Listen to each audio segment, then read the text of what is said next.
ഞങ്ങളുടെ 215 സഖാക്കളെ കൊലപ്പെടുത്തിയ വിഭാഗമാണ് RSS.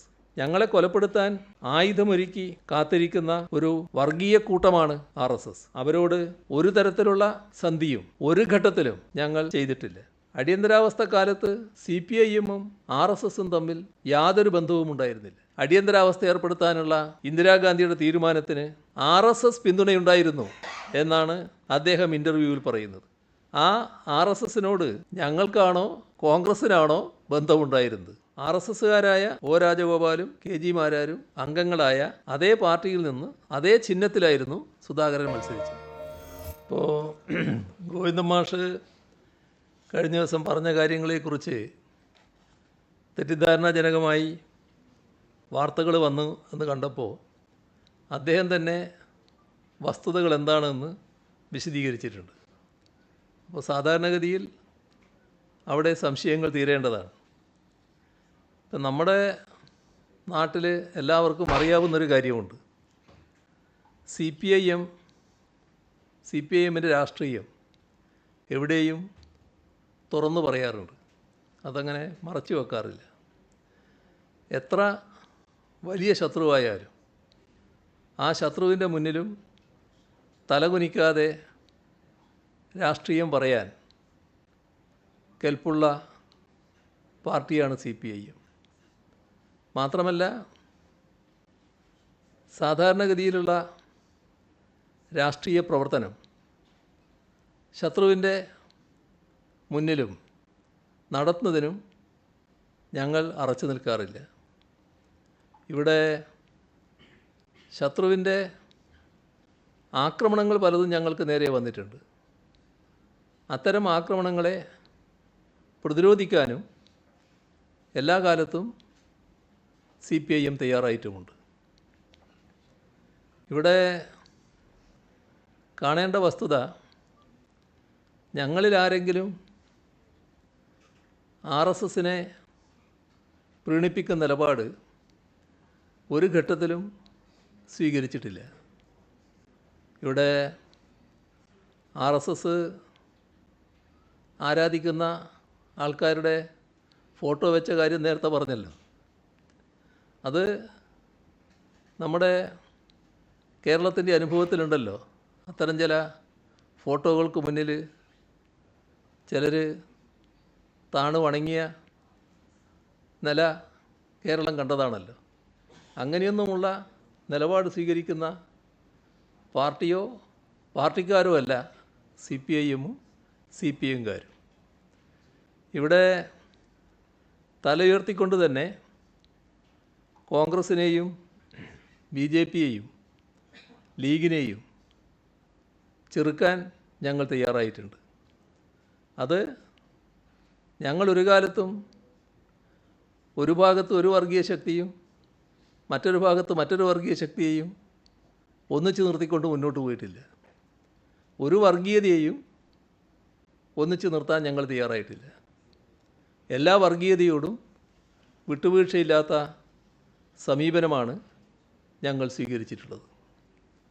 ഇവിടെ LDF ഈ അവസരവാദപരമായ നിലപാട് സ്വീകരിക്കുന്ന കോൺഗ്രസിൻ്റെയും ലീഗിൻ്റെയും നിലപാടുകളെ നല്ല രീതിയിൽ നേരിട്ട് പരാജയപ്പെടുത്തി മുന്നോട്ട് പോകുന്ന കാഴ്ചയാണ് കാണാൻ സാധിക്കുക. നമ്മുടെ കേരളത്തിൽ പല അനുഭവങ്ങളുണ്ടല്ലോ. ഇപ്പോൾ കോലീബി സഖ്യം, അത് നമ്മുടെ നാടിനുണ്ടായ അനുഭവമാണല്ലോ. ജമാഅത്തെ ഇസ്ലാമിയുമായി ചേർന്ന് നിന്നുകൊണ്ട് ഞങ്ങൾക്ക് നേരെ കോൺഗ്രസ് കളിച്ച കളിയും ഈ നാട് കണ്ടതാണല്ലോ. അതെല്ലാം ആർക്കെങ്കിലും പെട്ടെന്ന് മറന്നുപോകുന്ന ഒരു കാര്യമല്ലല്ലോ. എല്ലാവരുടെയും മനസ്സിൽ തങ്ങി നിൽക്കുന്ന കാര്യമാണല്ലോ. നമ്മൾ കാണേണ്ടത്, ഞങ്ങളുടെ 215 സഖാക്കളെ കൊലപ്പെടുത്തിയ വിഭാഗമാണ് RSS. ആ അരുംകൊലക്ക് നേതൃത്വം കൊടുത്ത സംഘടനയാണ് RSS. അതെല്ലാം ഈ നാട്ടിൽ സംഭവിച്ചതാണല്ലോ. ഈ 215 ഏതെങ്കിലും ഒരാളുടെ കാര്യത്തിലെങ്കിലും കോൺഗ്രസ് RSS ചെയ്തത് ശരിയായില്ല എന്നെങ്കിലും പറയാൻ തയ്യാറായിട്ടുണ്ടോ? ഏതെങ്കിലും ഘട്ടത്തിൽ RSSനെ ആക്ഷേപിക്കാൻ തയ്യാറായിട്ടുണ്ടോ? ഇവിടെ RSS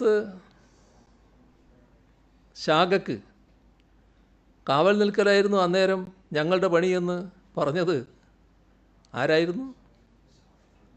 കോൺഗ്രസിൻ്റെ പഴയ KPCC പ്രസിഡൻ്റല്ലേ ആ പറഞ്ഞത്?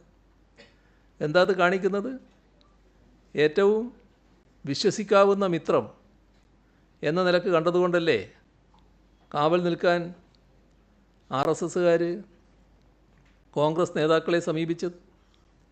ഇതെല്ലാം നമ്മുടെ നാട് കൃത്യമായി മനസ്സിലാക്കിയ കാര്യമാണ്.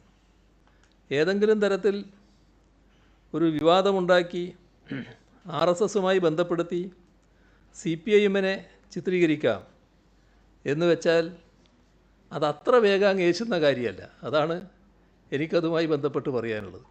ഇപ്പോൾ RSSുമായുള്ള ബന്ധത്തിൻ്റെ കാര്യം നോക്കിയാൽ ഞങ്ങൾക്ക് RSSുമായി യോജിപ്പിൻ്റേതായ ഒരു മേഖലയും ഇല്ല എന്നതാണ് വസ്തുത. കാരണം അവർ ഫാസിസ്റ്റ് പ്രത്യയശാസ്ത്രത്തെ ആരാധിക്കുന്ന ഒരു സംഘടനയാണ്. ആ സംഘടനയുടെ നേരെ നിന്നുകൊണ്ട് ആ സംഘടന ഉയർത്തുന്ന ആശയങ്ങൾക്കും അവരുടെ നടപടികൾക്കുമെതിരായി പോരാടുന്നവരാണ് കമ്മ്യൂണിസ്റ്റുകാർ.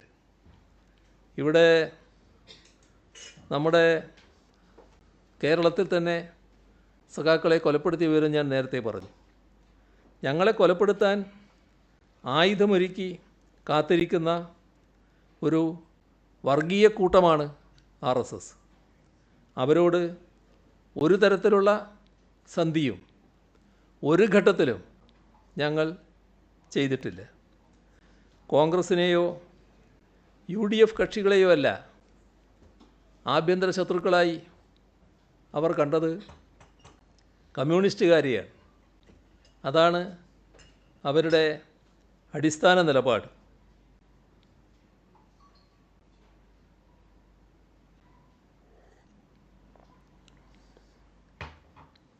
ആയിരത്തി 1925 ഈ സംഘടന രൂപം കൊള്ളുന്നത്. ഇന്ന് വരെ അവരോട് ഐക്യപ്പെടാൻ കമ്മ്യൂണിസ്റ്റുകാർ പോയിട്ടില്ല. അവരോടുള്ള കാര്യത്തിലുള്ള സമീപനം ഇന്നലെയും യോജിപ്പില്ല, ഇന്നും യോജിപ്പില്ല, നാളെയും യോജിപ്പുണ്ടാവില്ല. ഇതാണ് CPIMൻ്റെ അവരുള്ള നിലപാട്. RSS എന്നല്ല, ഒരു വർഗീയ ശക്തിയോടും ഞങ്ങൾ ഐക്യപ്പെടില്ല. അതുകൊണ്ടാണ് എല്ലാ വർഗീയ ശക്തികളും ഞങ്ങളെ എതിർക്കാൻ തയ്യാറാകുന്നത്. ഇപ്പം 50 വർഷം മുൻപ് അടിയന്തരാവസ്ഥ നാട്ടിലുണ്ടായല്ലോ, രാജ്യത്ത്. ആ അടിയന്തരാവസ്ഥ കാലത്ത് ഇന്ദിരാഗാന്ധിയുടെ നേതൃത്വത്തിലുള്ള കോൺഗ്രസിൻ്റെ അമിതാധികാര വാഴ്ചയ്ക്കെതിരെ ജനകീയ പ്രക്ഷോഭം ഉയർന്നു വന്നു. ആ ഘട്ടത്തിൽ ആരുടെയെങ്കിലും തണലിൽ നിന്നുകൊണ്ടല്ല ഞങ്ങൾ അതിൽ പങ്കാളികളായത്. അന്നത്തെ ഭരണകൂടത്തിൻ്റെ ആക്രമണത്തിനിരയായി ഞങ്ങളുടെ അനേക സഖാക്കൾ ആക്രമണത്തിനിരയായിട്ടുണ്ട്. കടുത്ത മർദ്ദനം, ചിലർക്ക് ജീവഹാനി, ഇതെല്ലാം സംഭവിച്ചിട്ടുണ്ട്. അന്ന് നിലവിലുണ്ടായിരുന്ന അർദ്ധഫാസിസ്റ്റ് ഭീകരവാഴ്ച അത് അവസാനിപ്പിക്കാനുള്ള പോരാട്ടത്തിലും അടിയന്തരാവസ്ഥ അറബിക്കടലിൽ എന്ന മുദ്രാവാക്യം ഉയർത്തിക്കൊണ്ട് നടന്ന പ്രക്ഷോഭത്തിലും ഞങ്ങളായി തന്നെ മുന്നിൽ നിൽക്കുകയാണ് ചെയ്തത്. ഇതെല്ലാം ചരിത്രത്തിൻ്റെ ഭാഗമായിട്ടുള്ള കാര്യമാണ്. RSS അക്രമങ്ങൾക്കെതിരെ CPIM ചെറുത്തുനിൽപ്പ് നടത്തുന്ന ഘട്ടം കൂടിയായിരുന്നു അത് എന്ന് ഓർക്കണം. ഈ പറയുന്ന 1977-79 കാലം കണ്ണൂർ ജില്ലയിൽ മാത്രം അനവധി രക്തസാക്ഷികളാണ് സി പി ഐഎമ്മിനുണ്ടായിരുന്നത്. പ്രതിസ്ഥാനത്ത് RSSുമായിരുന്നു.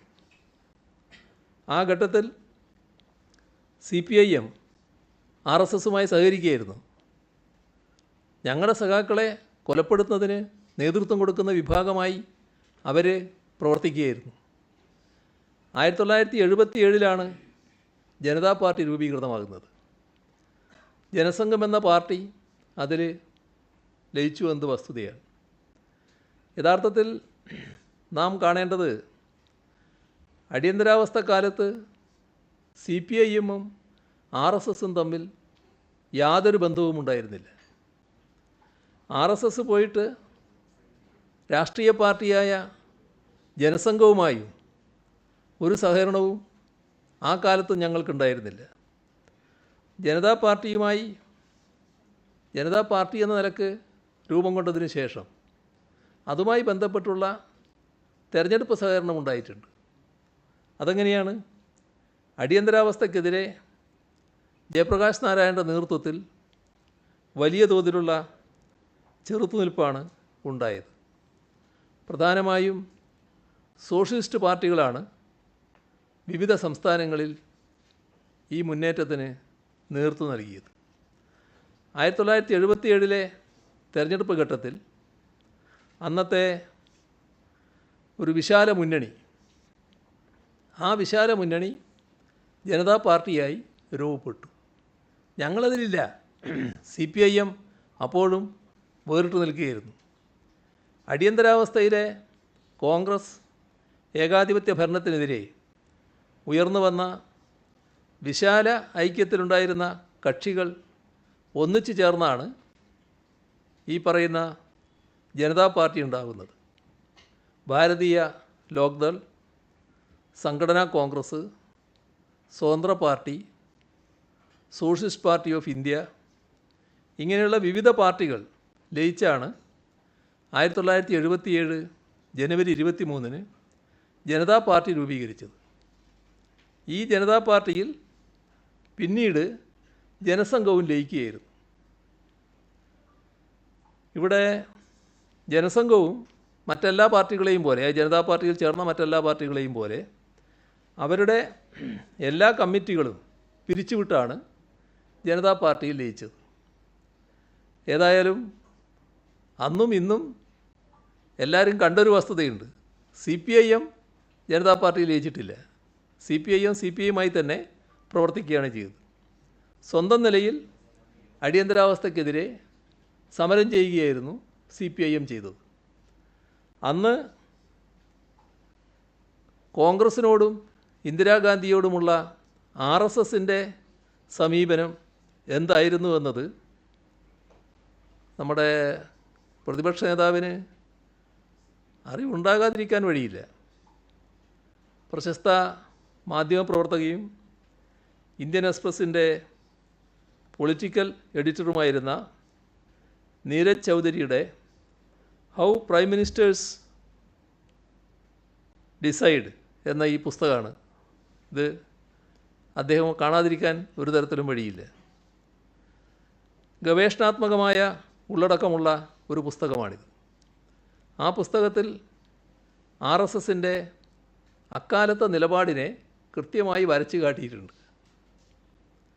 ജനതാ സർക്കാരിനെ വീഴ്ത്തി ഇന്ദിരാഗാന്ധി തിരിച്ചു വന്നതിന് ശേഷം പലതവണ RSSുമായി ഇന്ദിരാഗാന്ധി നല്ല ബന്ധമാണ് സൂക്ഷിച്ചിരുന്നത് എന്ന് പുസ്തകം പറയുന്നു. 1982 RSS സർ സംഘചാലിൻ്റെ സഹോദരനായ ബാബുറാവ് ദേവറസിൻ്റെ അടുത്തേക്ക് തൻ്റെ മകനും MP-യുമായ രാജീവ് ഗാന്ധിയെ ഇന്ദിരാഗാന്ധി പറഞ്ഞയക്കുന്നു. കപിൽ മോഹനാണ് ഇതിന് ഇടനില നിന്നത്. അദ്ദേഹത്തിൻ്റെ വസതിയിൽ വെച്ചാണ് ആദ്യ കൂടിക്കാഴ്ച നടന്നത്. പിന്നീട് കൂടിക്കാഴ്ച നടന്നത് നമ്പർ 10 ജൻപതിൽ വെച്ചാണ് എന്നും പുസ്തകത്തിൽ പറയാൻ. ബാബുറാവിൻ്റെ കൂടെ BJP നേതാവ് സുഭാഷ് ആരിയും ഉണ്ടായിരുന്നു. ബാബുറാവ് ദേവറസിനെ കണ്ടപ്പോൾ രാജീവ് ഗാന്ധി ഉപചാരപൂർവം കാൽ തൊട്ട് വണങ്ങുന്നതിന് താൻ സാക്ഷിയായിരുന്നുവെന്ന് അക്കാലത്തെ കോൺഗ്രസ് എം പിയും പിന്നീട് ഗവർണറുമായിരുന്ന ബൻവാരിലാൽ പുരോഹിത് പറഞ്ഞതായും പുസ്തകത്തിൽ പറയുകയാണ്. 1980 തെരഞ്ഞെടുപ്പിൽ ഇന്ദിരാഗാന്ധിക്ക് അധികാരം ലഭിക്കാൻ RSS സഹായിച്ചുവെന്ന് അനിൽ ബാലി ഉറപ്പിച്ചു പറയുന്നതായി ഈ പുസ്തകത്തിലുണ്ട്. അനിൽ ബാലി ഇന്ദിരാഗാന്ധിയുടെ ഏറ്റവും അടുത്ത അനുയായിയാണ്. RSSൻ്റെ പിന്തുണയില്ലായിരുന്നെങ്കിൽ 353 സീറ്റുകൾ നേടാൻ കഴിയില്ലായിരുന്നുവെന്ന് ഇന്ദിര സ്വകാര്യമായി സമ്മതിച്ചിരുന്നതായും ബാലി അവകാശപ്പെടുന്നു. പേജ് 67 ഇതെല്ലാം രേഖപ്പെടുത്തിയിരിക്കുകയാണ്. അടിയന്തരാവസ്ഥയ്ക്ക് ശേഷമുള്ള തെരഞ്ഞെടുപ്പിൽ കോൺഗ്രസ്സിന് RSS പിന്തുണ നൽകിയിരുന്നതായി അക്കാലത്തെ IB മേധാവിയായിരുന്ന TV രാജേശ്വർ വ്യക്തമാക്കിയിട്ടുണ്ട്.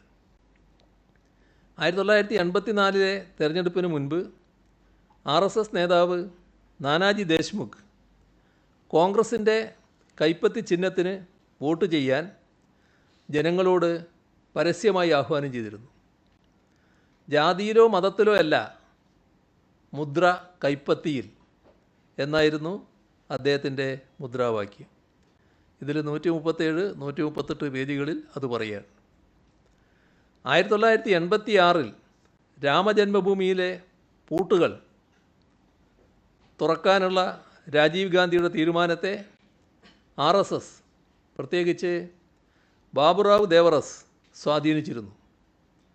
പൂട്ടുകൾ തുറന്ന് ഹിന്ദുക്കളുടെ നേതാവാകൂ എന്ന് ബാബുറാവ് രാജീവിന് സന്ദേശം അയച്ചിരുന്നു. ആ കാര്യവും ഈ പുസ്തകത്തിലെ 145, 146 പേജുകളിൽ പറയുകയാണ്. ഇതൊക്കെയാണ് പുസ്തകത്തിൽ പറയുന്ന ചില കാര്യങ്ങൾ. ഞാൻ തീരട്ടെ ധൃതിപ്പെടല്ല. ഇതിൽ പറഞ്ഞ കാര്യങ്ങൾ മുൻ IB തലവൻ TV രാജേശ്വർ കരൺ താപ്പറിന് ഇൻ്റർവ്യൂവിൽ വെളിപ്പെടുത്തുന്നുമുണ്ട്. 1975 അടിയന്തരാവസ്ഥ ഏർപ്പെടുത്താനുള്ള ഇന്ദിരാഗാന്ധിയുടെ തീരുമാനത്തിന് RSS പിന്തുണയുണ്ടായിരുന്നു എന്നാണ് അദ്ദേഹം ഇൻ്റർവ്യൂവിൽ പറയുന്നത്. അത് IB തലവനായിരുന്ന ആൾ കൊടുത്ത ഇൻ്റർവ്യൂ ആണ്. രാജേശ്വർ എഴുതിയ ഇന്ത്യ ദ ക്രൂഷ്യൽ ഇയേഴ്സ് എന്ന പുസ്തകത്തിലും ഈ കാര്യം വിശദീകരിച്ചിട്ടുണ്ട്. അതായത് RSS 20 ദിന പരിപാടികൾക്കുൾപ്പെടെ അനുകൂലമായിരുന്നു. അവർക്ക് അടിയന്തരാവസ്ഥയോട് എതിർപ്പുമുണ്ടായിരുന്നില്ല. ചില ജനസംഘക്കാർ അടിയന്തരാവസ്ഥയോട് എതിർപ്പ് അറിയിച്ചു, പിന്നീട് ജനതാ പാർട്ടിയിൽ ചേർന്നു എന്നുള്ളത് ശരിയാണ്. ഇതാണ് RSS സ്വീകരിച്ച നിലപാട്. ആ RSSനോട് ഞങ്ങൾക്കാണോ കോൺഗ്രസ്സിനാണോ ബന്ധമുണ്ടായിരുന്നത്? ഇത് കോൺഗ്രസ് നേതാക്കന്മാർ പറയുമ്പോൾ അവർ തന്നെ ആലോചിക്കുന്നത് നല്ലതാണ്. ഇപ്പോൾ 1977 സവിശേഷമായ സാഹചര്യമാണ് നമ്മുടെ രാജ്യത്തുണ്ടായിരുന്നത്. ജീവിക്കാനുള്ള അവകാശം പൗരന്മാർക്ക് നിഷേധിക്കപ്പെട്ട അവസ്ഥ. ഹേബിയസ് കോർപ്പസ് അടക്കമുള്ള ഭരണഘടനാ പരിഹാരങ്ങൾ നിഷേധിക്കപ്പെട്ട അവസ്ഥ. അതായത് ജീവിക്കാനുള്ള അവകാശം മൗലികാവകാശമാണല്ലോ. മൗലികാവകാശങ്ങൾ എടുത്തു കളഞ്ഞു, പിന്നെ ആ അവകാശമില്ല. അതായിരുന്നു അവസ്ഥ. തുർക്ക്മാൻ ഗേറ്റ് ഉൾപ്പെടെ ന്യൂനപക്ഷങ്ങളെ കൂട്ടത്തോടെ വേട്ടയാടിയ തിക്ത അനുഭവങ്ങൾ, തൊഴിലാളികളെ സംഘടിക്കാനുള്ള തൊഴിലാളികൾക്ക് അവകാശമില്ല, ബോണസ് നിഷേധിച്ച കാലം, പൗരസ്വാതന്ത്ര്യങ്ങൾ വീണ്ടെടുക്കാനും മനുഷ്യനെ പോലെ ജീവിക്കാനുമുള്ള അവകാശത്തിനു വേണ്ടി നിർണായക പോരാട്ടമാണ് ആ കാലത്ത് നടന്നത്. ആ സമയത്ത് ആ പോരാട്ടങ്ങളുടെ മുന്നിൽ CPIM നിന്നിട്ടുണ്ട്. തെരഞ്ഞെടുപ്പ് പോരാട്ടം വന്നപ്പോൾ അന്നുള്ള ജനതാ പാർട്ടിയുമായി സഹകരിച്ചിട്ടുമുണ്ട്. 1979 RSSകാർ ജനതാ പാർട്ടിയിൽ അംഗത്വം വഹിക്കുന്നതുമായി ബന്ധപ്പെട്ട് ഗൗരവമായ പ്രശ്നം ഉയർന്നു വന്നു. അതായത് ഇരട്ട അംഗത്വ പ്രശ്നത്തിൽ അത് കൂടുതൽ മൂർച്ഛിച്ചു. അങ്ങനെയാണ് ജനതാ പാർട്ടി വളരുന്നത്, മൊറാർജി സർക്കാർ നിലംപതിക്കുകയും ചെയ്യുന്നത്. അതിനുശേഷം 1980 നടന്ന തെരഞ്ഞെടുപ്പിൽ RSSകാർ മുൻ ജനസംഘക്കാരടങ്ങുന്ന അവശിഷ്ട ജനതാ പാർട്ടിയുമായി സഖ്യമുണ്ടാക്കിയത് കോൺഗ്രസും ഇന്ത്യൻ യൂണിയൻ മുസ്ലിം ലീഗും അടങ്ങുന്ന UDF ആണ്. ഇവിടുത്തെ കേരളത്തിലെ കോൺഗ്രസിന് നേതൃത്വമുള്ള UDF മുന്നണിയാണ്. കാസർഗോഡ് പാർലമെൻറ്റ് തെരഞ്ഞെടുപ്പിൽ ആ മുന്നണിയുടെ സംയുക്ത സ്ഥാനാർത്ഥി കോൺഗ്രസ്സുകാരനോ ലീഗുകാരനോ ആയിരുന്നില്ല. അന്നത്തെ ജനസംഘത്തിൻ്റെ സമുന്നതനായ നേതാവ് സാക്ഷാൽ O. രാജഗോപാലായിരുന്നു. 1980 നിയമസഭാ തെരഞ്ഞെടുപ്പിൽ പെരിങ്ങളം മണ്ഡലത്തിലും ഇതേ സംഭവമുണ്ടായി. കോൺഗ്രസ് മുന്നണിയുടെ അന്നത്തെ സ്ഥാനാർത്ഥി സാക്ഷാൽ KG മാരാറായിരുന്നു. മാരാറെ അറിയാലോ എല്ലാവർക്കും. കേരളത്തിലെ ഏറ്റവും ആദരണീയനായ ജനസംഘ നേതാവായിരുന്നു അദ്ദേഹം. അന്ന് കോൺഗ്രസ് പിന്തുണച്ച KG മാരാരെ തോൽപ്പിച്ചത് LDFൻ്റെ സ്ഥാനാർത്ഥിയായ AK ശശീന്ദ്രനായിരുന്നു. 1980 എന്ത് സവിശേഷ സാഹചര്യത്തിലാണ് RSS അടങ്ങുന്ന ജനതാ വിഭാഗവുമായി UDF സഖ്യമുണ്ടാക്കിയത്? അത് ഇതേവരെ വിശദീകരിക്കപ്പെടാത്ത കാര്യമാണ്. ഇതിൻ്റെ തുടർച്ചയായാണ് ഒളിഞ്ഞും തെളിഞ്ഞും കോലീബിയായും അല്ലാതെയും കോൺഗ്രസ് അവസരവാദപരമായ സഖ്യങ്ങൾ ഉണ്ടാക്കിയിട്ടുള്ളത്. ഇതിൻ്റെ കഥകൾ എടുത്തു പറഞ്ഞാൽ ഇനിയും കുറേ കാര്യങ്ങൾ ചൂണ്ടിക്കാണിക്കാൻ സാധിക്കും.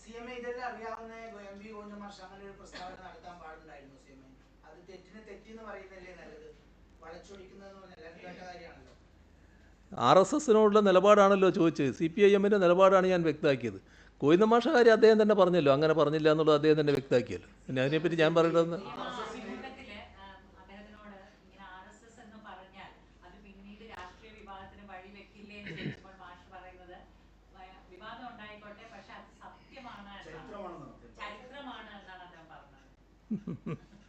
അല്ല, അതിൽ അദ്ദേഹം തന്നെ നിലപാട് വ്യക്തമാക്കിയിട്ട് അതിനപ്പുറം ഞാൻ പറയേണ്ട കാര്യമില്ലല്ലോ. അദ്ദേഹം ഇന്ന് നിലപാട് വ്യക്തമാക്കി കഴിഞ്ഞിട്ടുണ്ട്. ഇവിടെ അല്ല, ഇന്നലത്തെ സാഹചര്യം എന്താണ്, എന്താ ചോദ്യം, എന്തായിരുന്നു ഉത്തരവെന്നൊന്നും എനിക്കിപ്പോൾ അത് കൃത്യമായിട്ട് അറിയില്ലല്ലോ. ഞാൻ പറഞ്ഞത് ഈ പാർട്ടിയും നമ്മുടെ രാജ്യത്തിൻ്റെ പൊതുവായ സ്ഥിതിയും ഇതെല്ലാം എല്ലാവർക്കും അറിയാവുന്ന കാര്യമാണ്, എന്ത് നിലപാടാണ് സ്വീകരിച്ചിട്ടുള്ളത്. അതിനെപ്പറ്റിയുള്ള വ്യക്തതയാണ് വരുത്താൻ ഞാൻ ശ്രമിച്ചത്. ഇനി അതിനേക്കാളും കൂടുതൽ പറയണമെങ്കിലും പറയാൻ എൻ്റെ അടുത്തൊക്കെ വിവരങ്ങളുണ്ട്. ഈ RSS ഏതെല്ലാം തരത്തിൽ കാര്യങ്ങൾ നീക്കിയിരുന്നു, എങ്ങനെയൊക്കെ കോൺഗ്രസ് ബന്ധപ്പെട്ടു എന്നുള്ള കാര്യങ്ങൾ.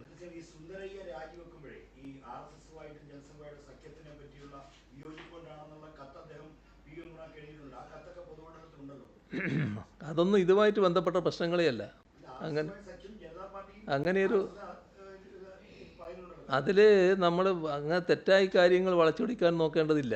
ഈ RSSനോടുള്ള ഞങ്ങളുടെ സമീപനം വ്യക്തമായിരുന്നു.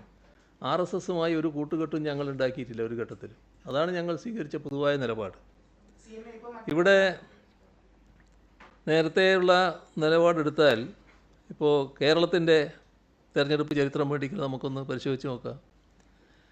4 അസംബ്ലി സീറ്റുകളിൽ മത്സരിക്കാൻ 1960 ജനസംഘം തീരുമാനിച്ചു. ആദ്യത്തെ മണ്ഡലം കോഴിക്കോട്, രണ്ടാമത്തേത് തൃശ്ശൂരിൽ അണ്ടത്തോട്, മൂന്നാമത്തേത് ഗുരുവായൂർ, നാലാമത്തത് EMS മത്സരിക്കുന്ന പട്ടാമ്പി. പട്ടാമ്പിയിൽ P. മാധവമേനോനെ മത്സരിപ്പിക്കാനാണ് ജനസംഘം തീരുമാനിച്ചത്. പത്രികാ സമർപ്പണമൊക്കെ നടന്നു, സജീവമായ പ്രചരണവും തുടങ്ങി. പെട്ടെന്നൊരു ദിവസം സുപ്രഭാതത്തിൽ ജനസംഘ സ്ഥാനാർത്ഥിയെ പിൻവലിക്കുന്നു. അത് കോൺഗ്രസുമായി നടത്തിയ ബാന്ധവമായിരുന്നു. അതിൻ്റെ ഭാഗമായിട്ട് സംഭവിച്ചതാണ്. അന്ന് രഹസ്യമായിട്ടല്ല, പരസ്യമായി തന്നെയാണ് ജനസംഘം കോൺഗ്രസ്സിന് പിന്തുണ നൽകിയത്.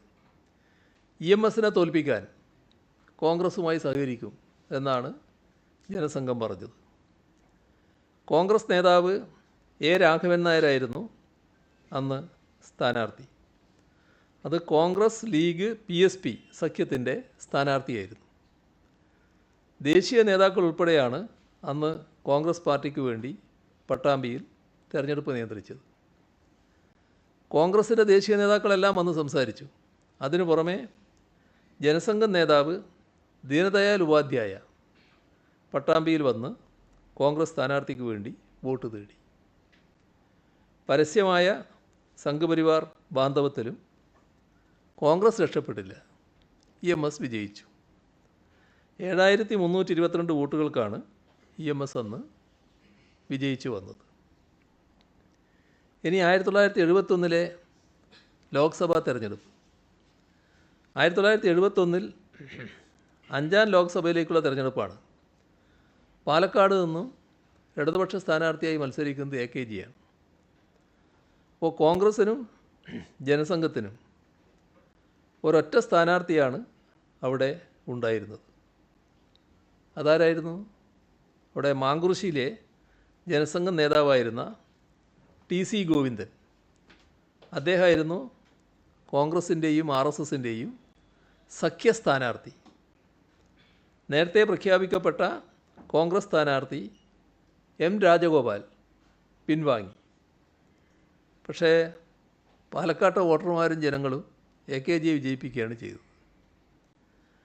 1979 കേരളത്തിൽ 4 നിയമസഭാ ഉപതെരഞ്ഞെടുപ്പുകൾ നടന്നു. കാസർഗോഡ്, തലശ്ശേരി, തിരുവല്ല, പാറശാല. ആ ഘട്ടത്തിലാണ് ഒരു RSSകാരൻ്റെയും വോട്ട് ഇടതുപക്ഷത്തിന് വേണ്ട എന്ന് EMS പ്രഖ്യാപിച്ചത്. 4 മണ്ഡലങ്ങളിലും ഇടതുപക്ഷം അന്ന് വിജയിച്ചു വരികയാണുണ്ടായത്. 1980 ലോക്സഭ നിയമസഭാ തെരഞ്ഞെടുപ്പ്. 1980 ലോക്സഭാ നിയമസഭാ തെരഞ്ഞെടുപ്പുകൾ ഒരുമിച്ച് വന്നു. 1980 പാർലമെൻറ്റ് തെരഞ്ഞെടുപ്പിൽ കാസർഗോഡ് മണ്ഡലത്തിൽ കോൺഗ്രസ് മുന്നണിയുടെ സ്ഥാനാർത്ഥിയായി മത്സരിച്ചത് നേരത്തെ ഞാൻ പറഞ്ഞു O. രാജഗോപാലായിരുന്നു, ജനസംഘക്കാരൻ. അന്ന് കോൺഗ്രസ് ഐക്കാർ RSSകാരന് വേണ്ടി വോട്ട് തേടി. രാമണ്ണറയാണ് ഞങ്ങളുടെ സ്ഥാനാർത്ഥിയായിട്ടുണ്ടായിരുന്നത്. 73,587 വോട്ടിൻ്റെ ഭൂരിപക്ഷത്തിനാണ് രാമണ്ണറെ ജയിച്ചത്. 1980 പെരിങ്ങളം മണ്ഡലത്തിൻ്റെ കാര്യം ഞാൻ നേരത്തെ പറഞ്ഞു, KG മാരാറും AK ശശീന്ദ്രനും നേരിട്ടത്. അതേ വർഷം എടക്കാട് നിയമസഭാ മണ്ഡലത്തിൽ കോൺഗ്രസ് മുന്നണിയുടെ സ്ഥാനാർത്ഥി മറ്റാരുമായിരുന്നില്ല. മുൻ KPCC president K. സുധാകരനായിരുന്നു. K. Sudhakaran അന്നും ജനതാ പാർട്ടി തന്നെയായിരുന്നു. ജനതാ പാർട്ടിയുടെ സ്ഥാനാർത്ഥിയായിട്ടാണ് അവിടെ മത്സരിച്ചത്. RSSകാരായ O. രാജഗോപാലും KG മാരാരും അംഗങ്ങളായ അതേ പാർട്ടിയിൽ നിന്ന് അതേ ചിഹ്നത്തിലായിരുന്നു സുധാകരൻ മത്സരിച്ചത്. കോൺഗ്രസ് അദ്ദേഹത്തിന് വേണ്ടി വോട്ട് തേടി. ഞങ്ങളെ സ്ഥാനാർത്ഥി അന്നത്തെ അഖിലേന്ത്യാ ലീഗിലെ PPV മൂസിയായിരുന്നു. അദ്ദേഹമാണ് സുധാകരനെ പരാജയപ്പെടുത്തി ആ തെരഞ്ഞെടുപ്പിൽ വിജയിച്ചത്. ഒറ്റപ്പാലം മണ്ഡലത്തിൽ ജനതാ പാർട്ടിയിലെ PR നമ്പ്യാർക്ക് വേണ്ടിയാണ് കോൺഗ്രസ്സുകാർ പ്രവർത്തിച്ചത്. ഇടതുപക്ഷത്ത് VC കബീറായിരുന്നു, അദ്ദേഹം വിജയിച്ചു വന്നു. 1991 ബേപ്പൂർ, വടകര മണ്ഡലങ്ങൾ കേന്ദ്രീകരിച്ചുകൊണ്ട് കോലീബി സഖ്യം, അത് എല്ലാവർക്കും അറിയാവുന്ന കാര്യമാണ്. വടകര ലോക്സഭാ മണ്ഡലത്തിൽ കോലീബി സ്ഥാനാർത്ഥിയായി മത്സരിച്ചത് അഡ്വക്കേറ്റ് രത്നസിംഗ് ആയിരുന്നു. അദ്ദേഹം തൻ്റെ ആത്മകഥയിൽ 91 കോൺഗ്രസ് ലീഗ് BJP ബാന്ധവത്തെക്കുറിച്ച് തുറന്നങ്ങെഴുതി. പതിപ്പൊരു നിഷേധിക്കാൻ ആർക്കും കഴിയാത്തൊരു കാര്യമാണ്.